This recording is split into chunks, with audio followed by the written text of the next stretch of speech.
Hi and welcome to the first edition of Retro Hoarders. I'm Gaming Guys TV and this is Retr0Joe.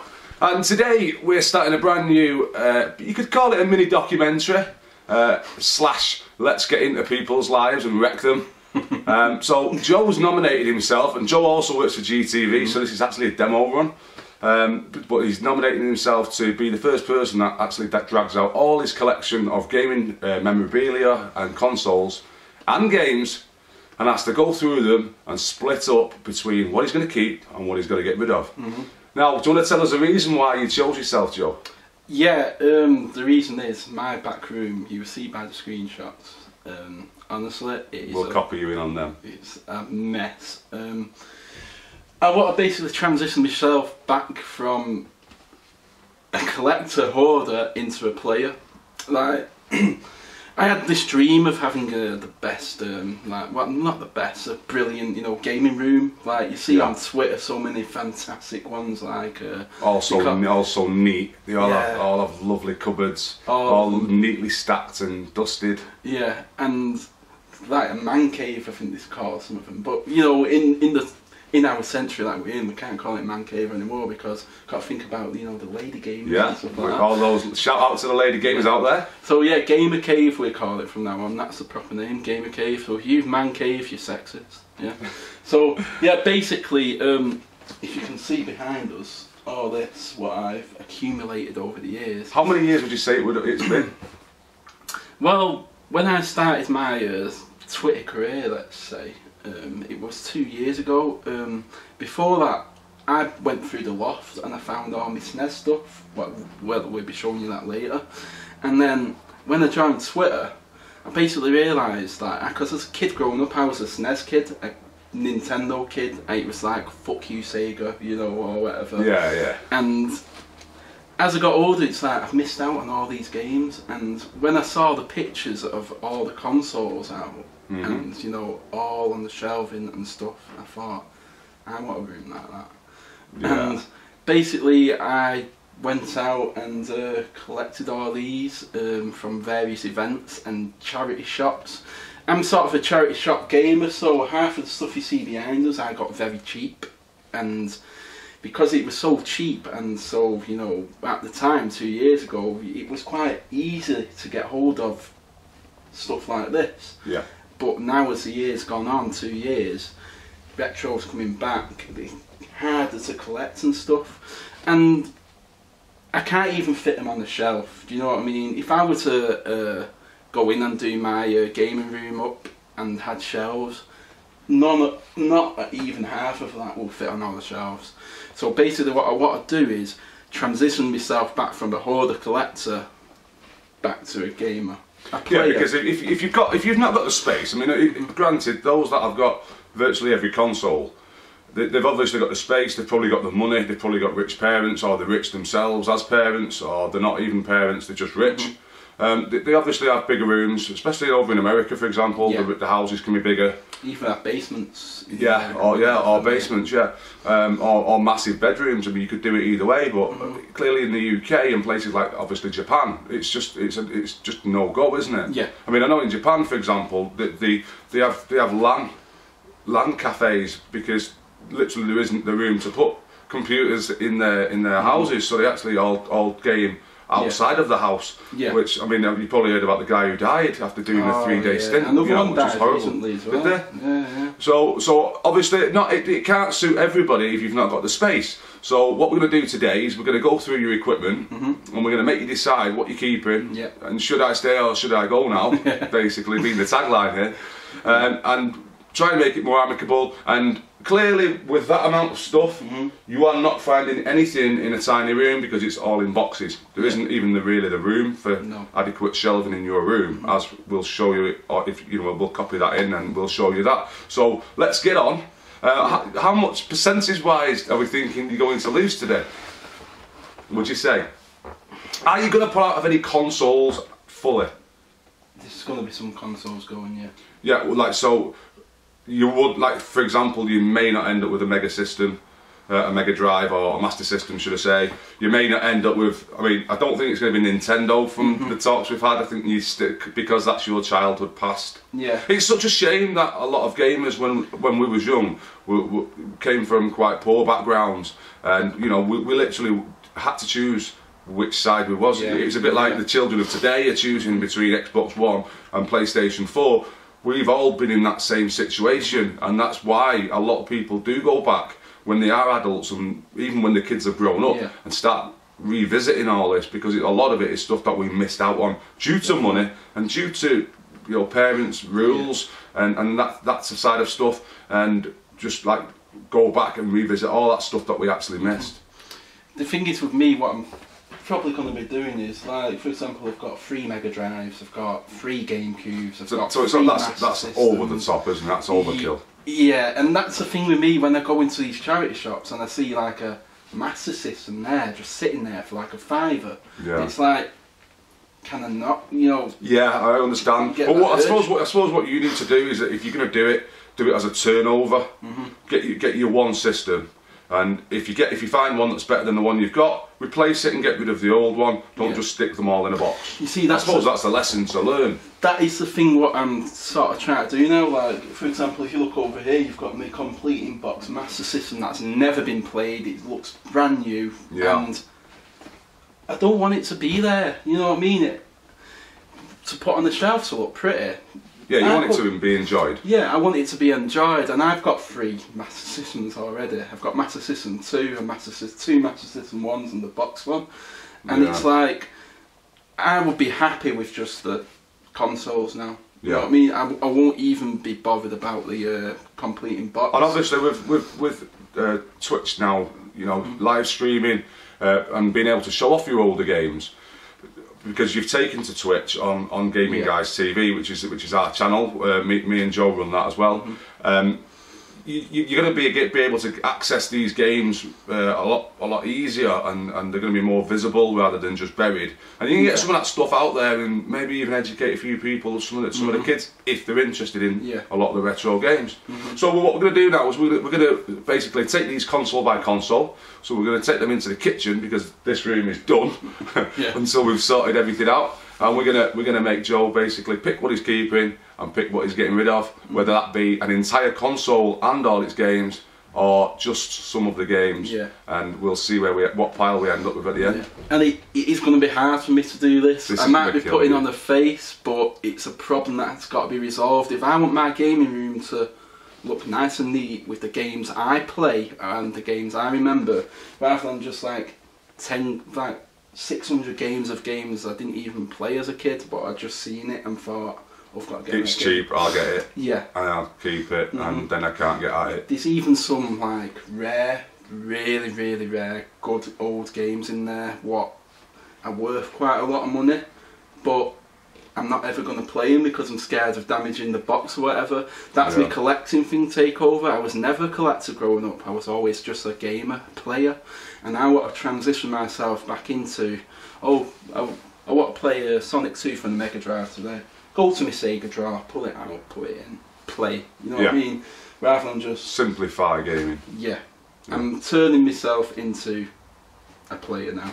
Okay. All right. So let's see how this pans out. And if you are watching, we hope you enjoy what you're about to see, which is basically Joel's entire life and soul of gaming.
So Joe, just spent about 2 hours going through just your PlayStation 1 stuff. You've separated them into 2 piles, your keeping and your going pile. Yeah. How are you actually feeling at this moment in time? Sort of sad, but sort of good at the same time, because the games that I've actually kept are the games that I play. Yeah. So, and the games I love from my childhood, whereas the other ones were just games that I bought just to have. So you say games from your childhood. Have you kept any games that weren't from your childhood? Have you kept anything that maybe you've picked up on later on? That's just become integrated in maybe those childhood memories. There's a couple there, like for example, V-Rally was an excellent game that I didn't really play that one as much because I had Total Driving, and Total Driving is probably my favourite ever racing game ever. And then all my mates had V-Rally, so I sort of was like, sucked into it, yeah. But it wasn't just like, it's like back then I was quite stubborn. I was like, oh, look at you losers playing V-Rally, I'm here to playing the better game. And then when they actually played it, I could see why it was popular and why. So you've got rid of about 150 of your games. Yeah. How many have you kept? Any idea? That box really. You say it was about 70, maybe. It's about that. I would say a bit less. I would say between 50 to 70. Yeah, it just fits perfectly into the box. So maybe a third. Yeah. You kept about a third of your collection. I would say even less than that, because the ones I have kept are the big double cases. And you've only kept one original. You're only going to keep one original PS1. Yeah. Which leaves 4 other PS1s. Yeah. So that also is going to save you some space. And I mean, you don't need 6 PS1s. No. So you've kept a slim and you've kept an original. Yeah. Okay, right. We're going to crack on with PlayStation 2. Okay, Joe. So we've just gone through your PS2 collection. Yeah. So it's not as big, obviously, as the PS1 collection that we saw before it. And you've opted to keep most of the games because you've not gone as mad with them. No. So you've kept probably more in the region of the 70% mark on. The thing is with the PS2 games, I actually bought them games because they're the games I want to play. You targeted gameplay. And the thing is about the PS2 games, at the time I bought them, it was like £1 each. So you remember the days when PS3 just come out and then everyone started just selling off the PS2 games, right, like £1 each. And some are going up in price now, but it's not really about the price for me when it comes to PS2. I'm keeping the games I want to play, like the GTAs, Rockstar. If you had to pick one game, if you had to get rid of all of them and you had to pick one game for PS2, which game would that be? Why? Probably Grand Theft Auto 3. And now moving on to the Mega Drive. You've opted to get rid of almost your entire collection on the Mega Drive, apart from some really special ones. Tell us about why you've gone and done that. It's the same again, like if you look at how much I've kept from my PS1, I'm just thinking about shelf space now. Yeah, okay. Because I know that I've reserved a lot of space for my SNES stuff, because I'm not going to get rid of almost any of my SNES stuff. Okay, alright. Okay, so next, what we're moving on to next? It'd be the Master System, yeah. Which you've already pretty much indicated. Yeah. Is going. Yeah. You're actually getting rid of Master System completely. Not completely. I've got 3 Master System consoles. I've got a Mark 1 that is in the box. You're retro hoarder. I know. Well, you've seen my Master System Mark 1, and that's immaculate in it. It's not been touched, it's not been played. It's still got the cellophane on the actual. Exactly, yeah. And the one I use is one I bought for £3, what I cleaned up.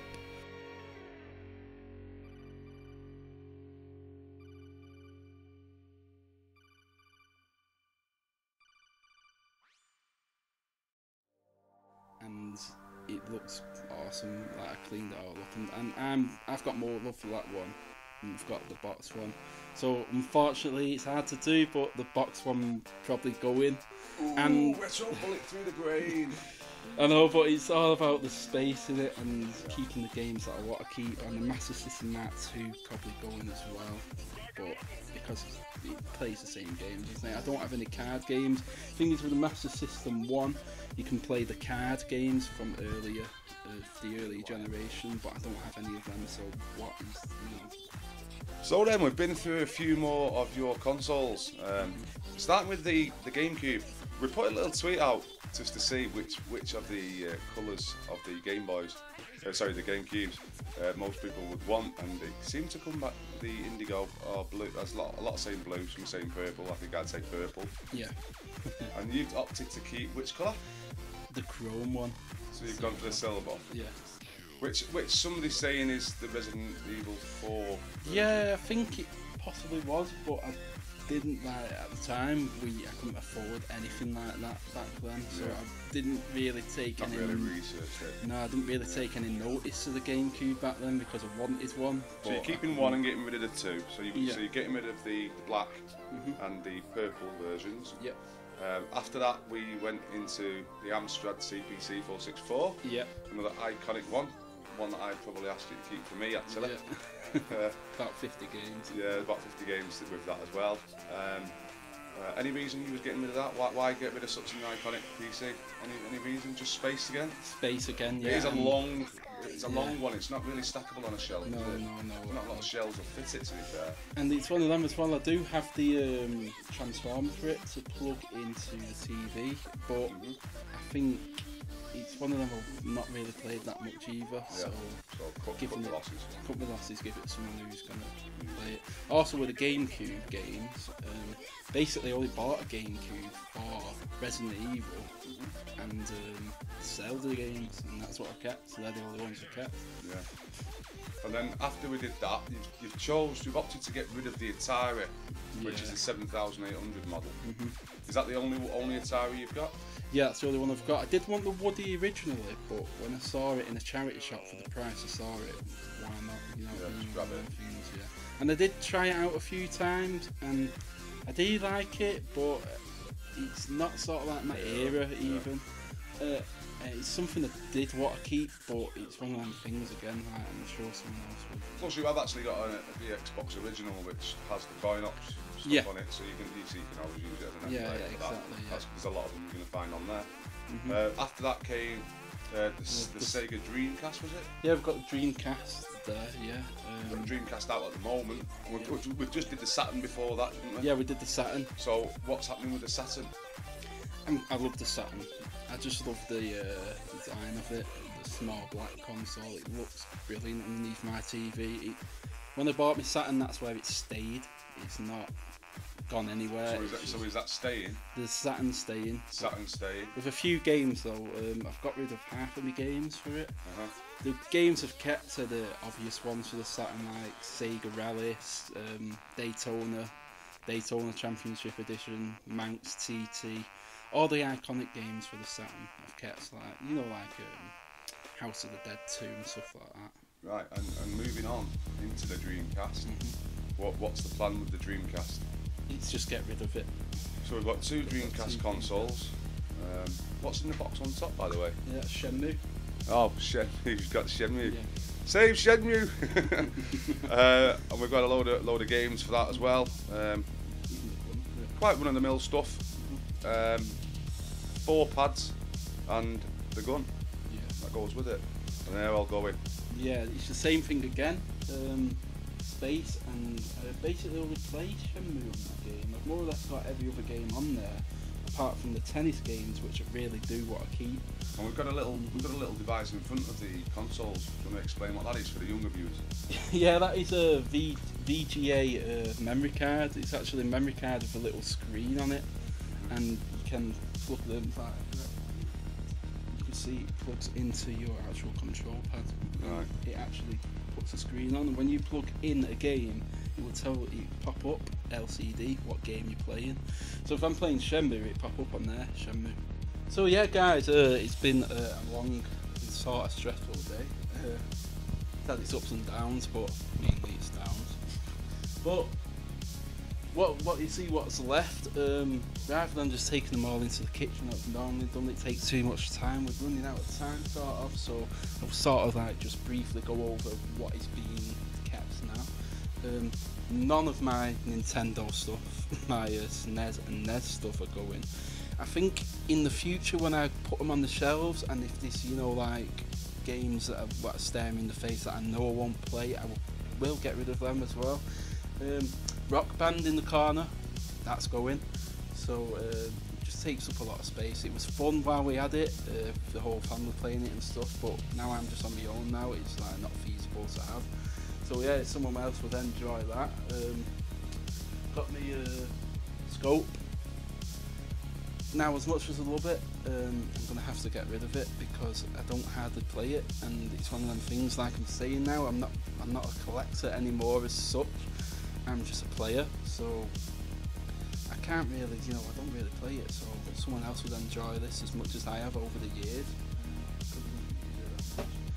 And various other games and stuff around here which I'm probably going to get rid of, like there's a box of Xbox 360 games that I don't play anymore, so they can go. I've got 2 Firefoxes. Now it will look nice on the shelf on my gaming room, so if you can't fit it, they will have to go as well, but like I said, it's just for show that really. It is good to play, but you know, my box of consoles there, none of them are going. I've got my mini NES in there, I've got my normal NES, and that's staying, and there's my mini NES with Donkey Kong in it. See that? Cool. And my Game Boy collection's all in there. I've got boxed ones in this, so yeah, all them are staying. I've got 2 SNESes, I'm up in the air which one to keep. I've got one that looks really good. No, it's not discoloured or anything, so it looks more or less brand new. But this one here, the one you can just see, is one from my childhood. It's got a bit of discoloration on it, but that's through years of play between me and my brothers. So I'm a bit up in the air which one to keep. I think I'd possibly keep this one because it is ours. It was my first ever proper console, what we got in 1993, so I can't really get rid of that. And that one does look good, but like I said, I'm not a collector anymore, I'm a player. So yeah, just to wrap it up, I'm gonna have to tidy this up. And yeah, it's been an experience, so let's see your thoughts and comments on it. See you later, guys.